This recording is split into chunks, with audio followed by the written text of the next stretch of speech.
Okay, let's unpack this. Picture a globally famous social media star. I mean, really famous. Yeah. We're talking over 2 million Instagram followers, making millions from platforms like OnlyFans, living a life that looks, from the outside, absolutely perfect. The dream life, supposedly. Exactly. Blonde, beautiful, seemingly at the absolute peak of her game. But then, April 3rd, 2022, that meticulously curated world just completely collapses. Her boyfriend is dead.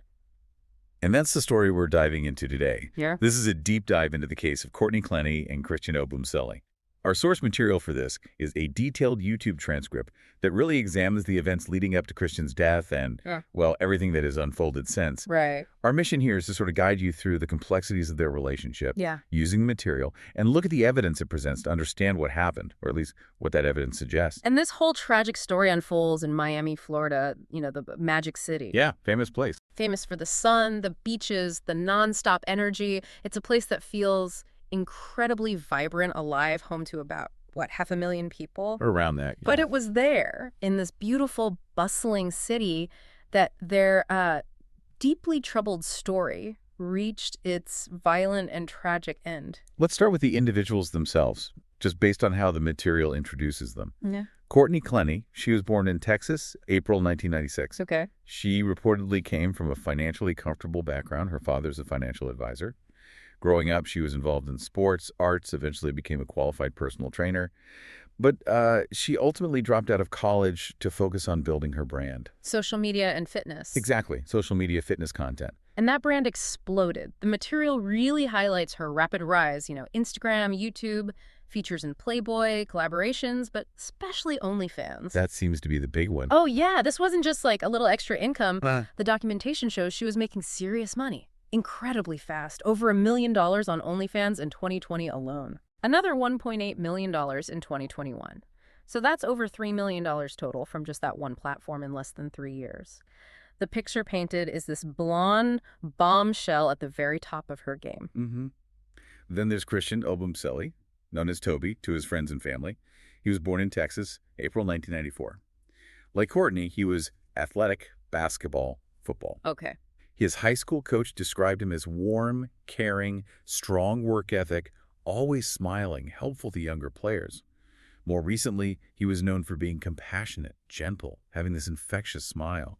His career was in crypto and stocks, earning him a comfortable living too. So they meet in Texas, 2020. The material indicates they fell in love quickly, like a really passionate relationship developed within just weeks. Very fast. Friends who saw them early on described them as, pleasant, fun, genuinely deeply in love. It sounds initially like a story with a really promising beginning. And that's what makes the rapid shift so striking. Yeah. Because according to the material, after just a few months, that picture of a happy, passionate couple just began to fracture dramatically. Oh. The relationship reportedly took a very dark turn, and pretty quickly. So what does the material show? How did it decline so fast? Well, it details how Courtney's behavior, reportedly, became increasingly controlling. She'd get upset easily, try to pull Toby away from his friends, have these sudden screaming outbursts. And not just verbal, right? No, not just verbal. Physical violence became more apparent.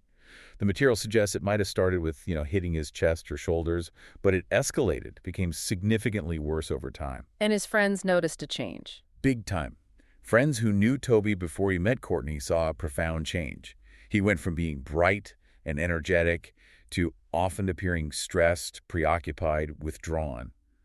The material notes he essentially became Courtney's personal assistant. Oh, wow. Yeah, which meant he was constantly exposed to her behavior, the arguments, the escalating violence. That sounds like an incredibly difficult situation. And adding another layer to the picture presented is Courtney's increasing alcohol dependency. She was reportedly irregular at bars in Austin, had 2 confirmed DUI charges, which the material suggests might have contributed to the volatility, though it does stress, that doesn't excuse the behavior itself. Of course not. Was there a specific turning point mentioned? Well, a significant incident highlighted is Las Vegas, July 2021. Police were called after she reportedly threw a glass at Toby's head. Ouch. Yeah. And what's really revealing is her interaction with the police, recorded in audio logs referenced in the material. She reportedly changes her story initially, begging a concierge not to call the police, then claiming she called them. She even admits, apparently, to having thrown glasses or plates at him before. And Toby, what was his reaction? Despite sustaining a serious injury, Toby reportedly declined to press charges and actually pleaded for her release after she was held overnight. Wow. He still protected her. It seems so.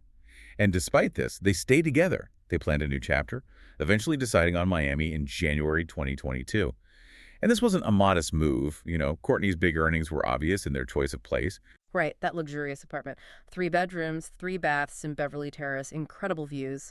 The rent was reportedly, what, $10,000 a month? $10,000 a month, confirmed in the material, paid by Courtney, and she would allegedly brag about paying for it, even threatened to kick Toby out if he upset her. So the power dynamic was really skewed. Seems that way.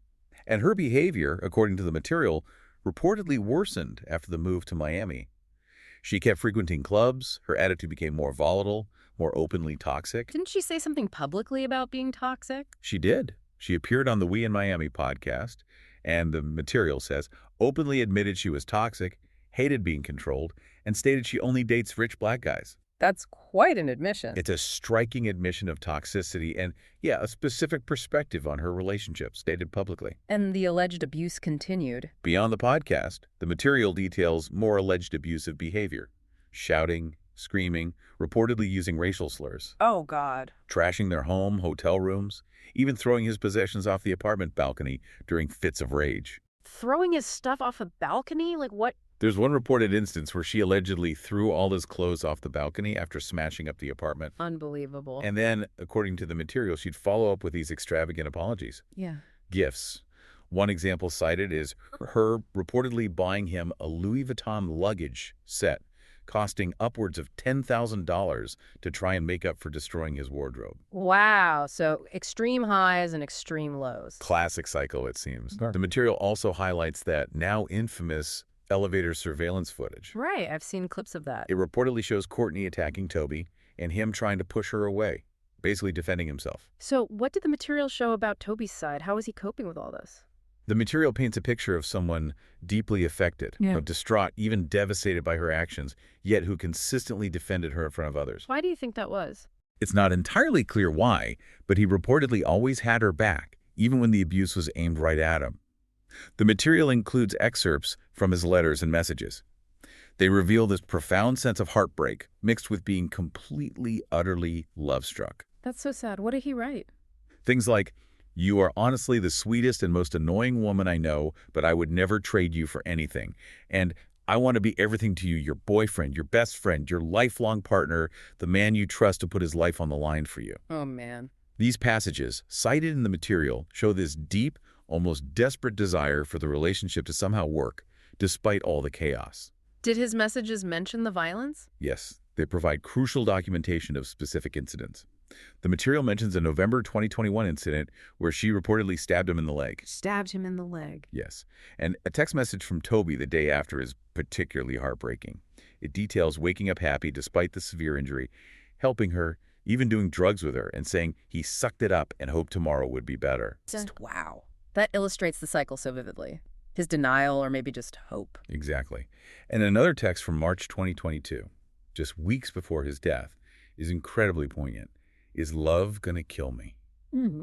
Chilling. In this text, cited in the material, he details being cheated on, called slurs, slapped on stitches that wouldn't heal, kicked out.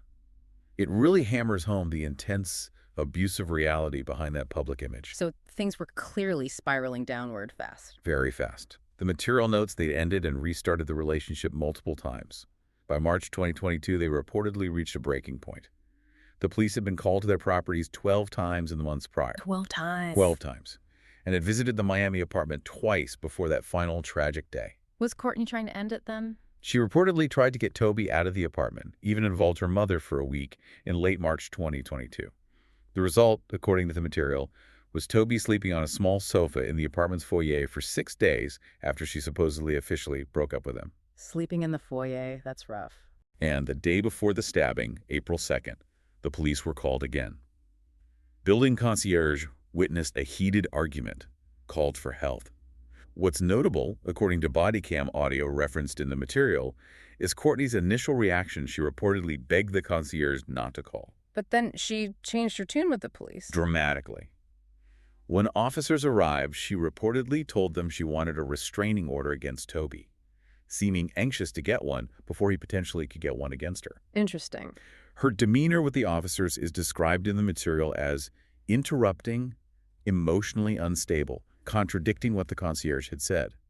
The officers explained that because he lived there, he couldn't just be removed. So even the police and neighbors saw it was toxic. Absolutely. The material notes that both police and neighbors could see the toxicity and felt the relationship should end. And tragically, just one day later, it did, in the worst way possible. April 3rd, 2022.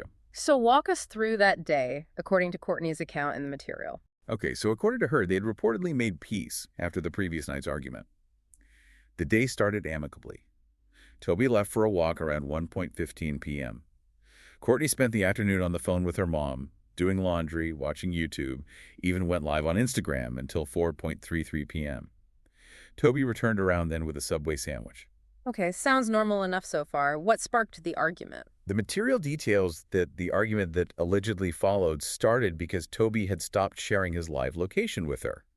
He eventually reshared it, but she reportedly refused to share hers back. And this leads to her claim of self-defense. This is where her claim comes in, as recounted in the material.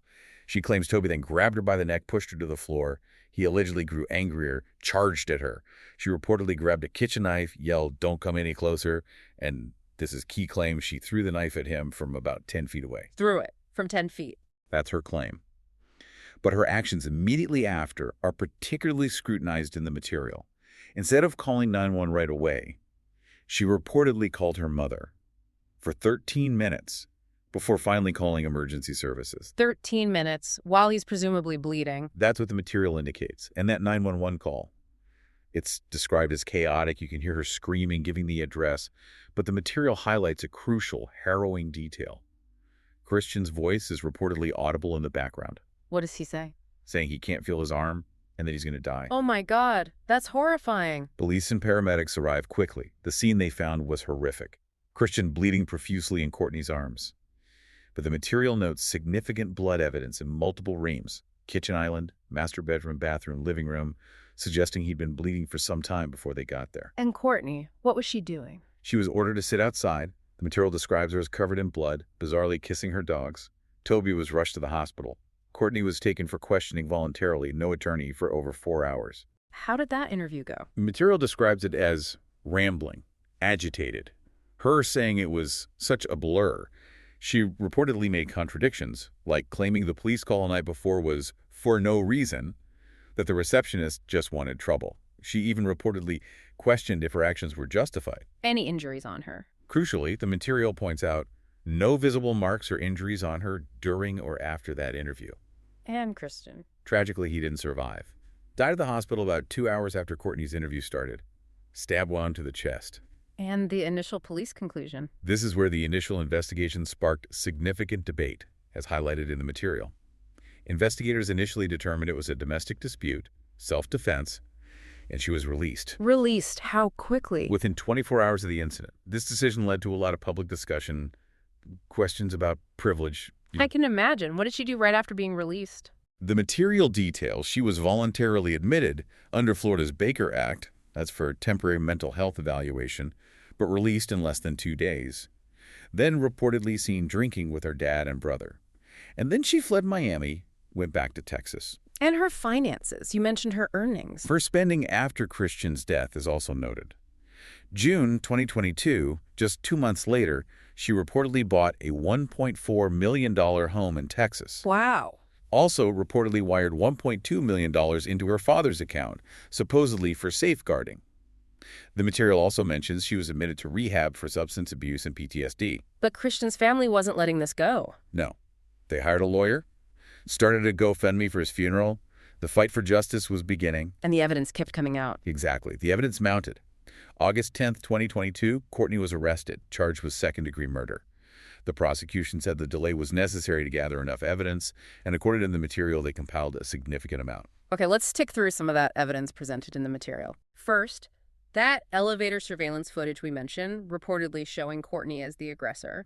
Second, Toby's extensive documentation, his letters, those secret recordings where you can reportedly hear Courtney yelling, using racial abuse, telling him to shut up when he mentioned she hit him. Yeah, and over 12,000 text messages between them. The sheer volume is telling. Absolutely. Then there's the previous domestic battery charge in Las Vegas, 2021. Right. And the material also mentions reports of prior alleged abusive incidents with other partners, including reportedly stabbing a previous partner and breaking the jaw of a bodybuilder back in 2017. So a pattern, potentially? That's what the prosecution seemed to suggest. Plus, testimony from mutual friends reportedly saying Courtney was the aggressor, Toby the peacemaker. But maybe the most crucial piece highlighted is the medical examiner's report. What did that find? This counters her through the knife claim, right? Directly contradicts it, according to the material. The depth of the stab wound, 8 centimeters, or 3 inches, was found to be inconsistent with a thrown knife from 10 feet away. So what was it consistent with? The report reportedly concluded the injury was consistent with an intentional downward thrust into Christian's chest. An intentional downward thrust, that's damning. And the material points out a heartbreaking detail here.